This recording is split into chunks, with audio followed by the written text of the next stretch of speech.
भाई मैं अपनी तरफ से कोई थोड़ी कर रहा हूँ, आती बैठती संगीत सीखती है तो मैं उसको भगा थोड़ी दूर उसी के घर में रह रहा हूँ, लेकिन मेरा क्या दोष है? पर्वत मुनि ने कहा अच्छा तुम ज्यादा चिकने चिपड़े दिखाई देते हो, अच्छे सुंदर सुंदर, इसलिए ऐसा होता है, मैं तुमको श्राप देता हूँ कि जाओ तुम्हारा मुंह बंदर का हो जाए। उन्होंने नारद जी को श्राप दे दिया। जब नारद जी को श्राप दे दिया तो नारद जी ने उनको श्राप दे दिया। लेकिन इसके बावजूद भी, श्राप होने के बावजूद भी एक दूसरे को जो श्राप दे देते हैं, जब एक दूसरे को श्राप दे देते हैं,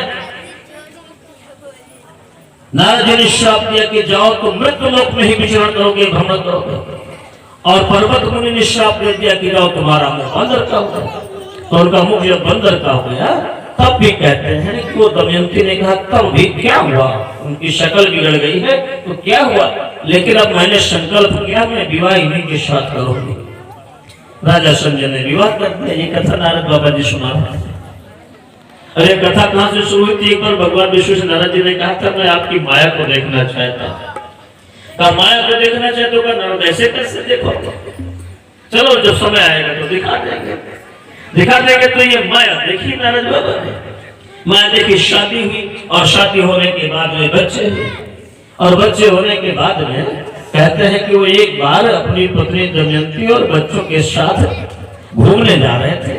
और जब घूमने जा रहे थे तो घूमने जब गए तो घूमते घूमते एक ऐसी जगह पर पहुंचे जहां एक तालाब था। तालाब था तो उस तालाब के पास पहुंचे तो नहाने के लिए कहा कि हम नहा ले पहले। दमयंती से कहा हम नहा ले पहले, तुम भी तो हम भी नहा ले।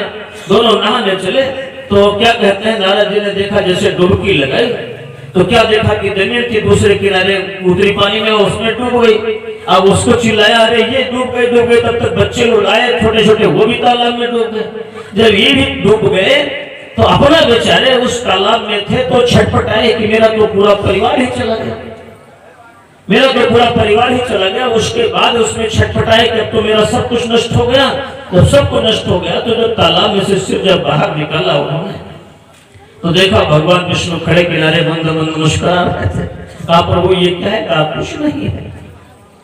ये सब जितना संसार में हम आप देख रहे हैं ना, जितना देख रहे हैं साहब कि ये सारा कुछ समाज है, परिवार है, ये सब कुछ जो कुछ भी है, ये सब उसी की माया का करिश्मा है, उसी का खेल है। और मोदह नैन कतहु को नहीं, पलक झपकते ही सब बनता है। और पलक झपकते त्रिपुटी विलास सृष्टि लय हुई। जितनी देर में हमारी आपकी पलकें ऊपर से नीचे होती है उतनी देर में वो सृजन भी करता है और उतनी देर में वो विनाश भी कर डालता है।